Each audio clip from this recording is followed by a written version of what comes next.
আসসালামু আলাইকুম। মিষ্টি তৈরি করতেছে সায়েম।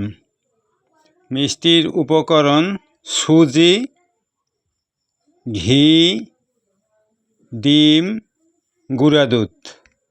প্রথমে এগুলা একত্রিত করে মণ্ড তৈরি করা হয়েছে। তারপর গোল মিষ্টির আকার দেওয়া হয়েছে। মিষ্টির আকার দেওয়ার পর এগুলাকে আর অপরদিকে চিনির শিরা তৈরি করে রাখা হয়েছে। এই পিঠাগুলোকে বানানোর পরে তেলে ভাজা হয়েছে। তেলে ভাজার পর রং হয়েছে খুব সুন্দর রং, লাল রং।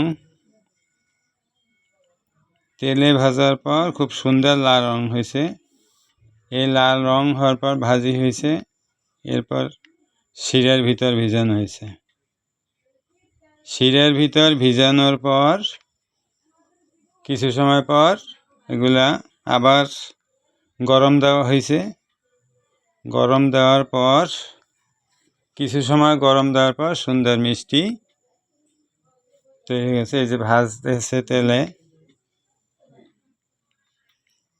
তেলে কিছু সময় ভাজার পর লাল রং হইবে। লাল রং হওয়ার পর ভাজি করে সাথে সাথে পূর্বের তৈরি চিনির শিরার ভিতর রাখা হয়েছে।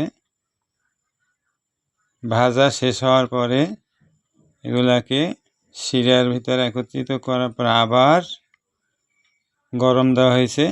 শিরাগুলো মিষ্টির ভিতর একটু একটু প্রবেশ করছে। এই মিষ্টিগুলো আবার কিছু সময় রাইখে দেওয়া হইবে। কালকে সকালে একেবারে উপযুক্ত মিষ্টি খাবার জন্য। যে অনেক সুন্দর রং দেখা যায়, একেবারে অরিজিন রং, হালকা লাল। চিনির শিরার ভিতরে দেওয়া হয়েছে। এখন হিট দিয়ে এরকম রাইখে দিতে হইবে। তারপর তৈরি হয়ে যাবে মিষ্টি। ধন্যবাদ সবাইকে।